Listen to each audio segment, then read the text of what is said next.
The Vietnam War was the longest war in the U.S. history and perhaps the most misunderstood by the American people. Between the 1955 and 1965, the U.S. presence in Vietnam was limited to military advisors.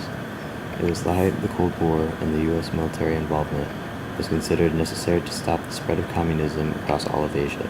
Defending democracy was the battle cry.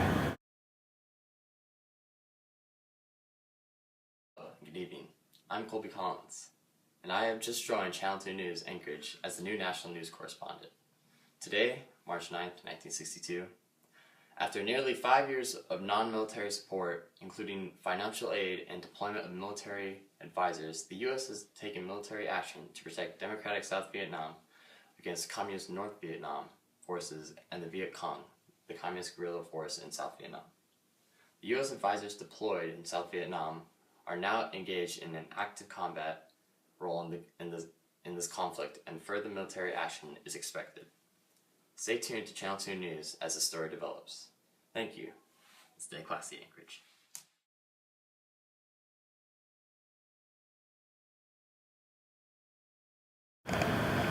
On March 8, 1965, at 8:15 a.m., 3,500 Marines with the 9th Expeditionary Brigade landed in South Vietnam. For the first time since the Korean War, battle-ready American ground troops set foot on the Asian mainland. Through 1965, U.S. troops levels grew to 175,000 by the end of 1965, and the nation started questioning the escalation of U.S. involvement. It wasn't long before an anti-war movement began and grew. That hurts so bad.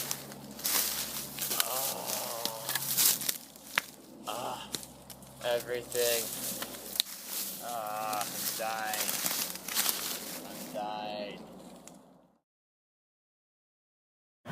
As troop levels grew, the U.S. initiated a draft and young men were called up to active duty. A lottery drawing, the first since 1942, was held on December 1st, 1969, at a Selective Service National Headquarters in Washington, D.C.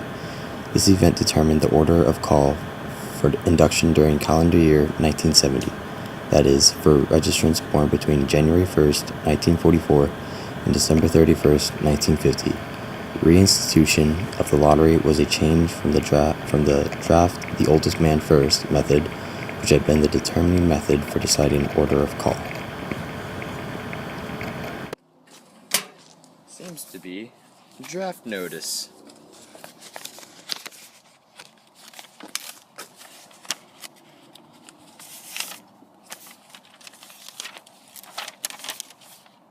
Oh no!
Good evening.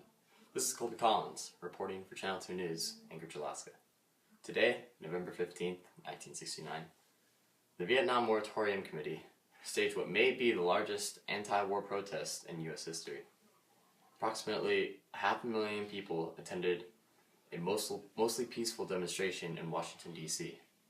This was accompanied by numerous smaller demonstrations held in a number of cities and towns across the country. The rally featured speeches and musical performances by Peter, Paul, and Mary, and Pete Seeger, who led the crowd in the singing of John Lennon's "Give Peace a Chance." This peaceful protest was quite a contrast to many of the violent anti-war protests in previous years. The death toll of U.S. servicemen has now topped 11,000 lives, and many Americans are holding President Nixon to his promise in the 1968 presidential campaign to begin a troop withdrawal. More and more it is becoming clear that the U.S. is divided in their support of this war. What we have seen tonight is the evidence that many Americans are growing impatient with this war and want to see an end to our violent involvement. I wish you all a good night. Stay classy.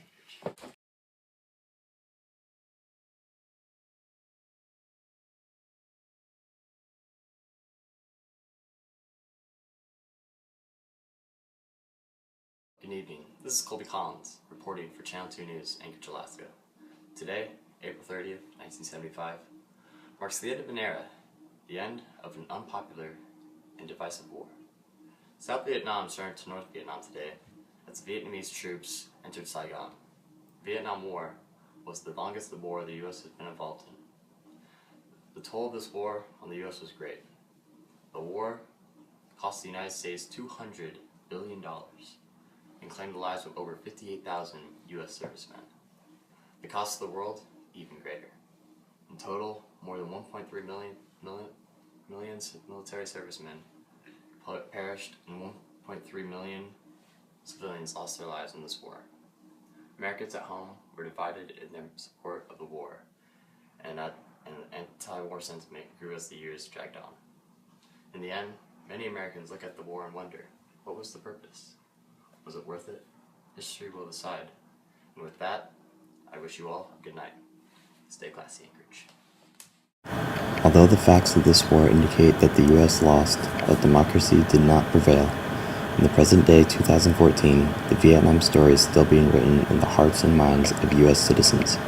Scores of Americans pay tribute to the dead at the Vietnam Memorial in Washington, D.C. It seems as if citizens want to atone for their prior lack of support of the troops. They want the loss to be remembered and to be honored. And they want the Vietnam War to mean something.